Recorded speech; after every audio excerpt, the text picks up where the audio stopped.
pagkasakit handumon sa mapaitang kagahapon.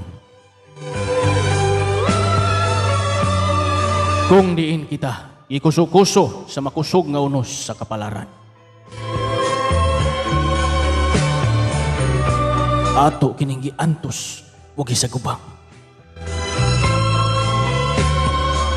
Bisan pa man sa kalisdanan, ako padayon imong giunungan. Ang atong mga lisod nga kasinatian. Oy naghatag kanatog kalig-on sa pagbuntog sa tanang pagsulay o kalisdanan. Baong karon. Ania na kita. Perti ihapong lisura. Ano sa pagkatamayahay ani.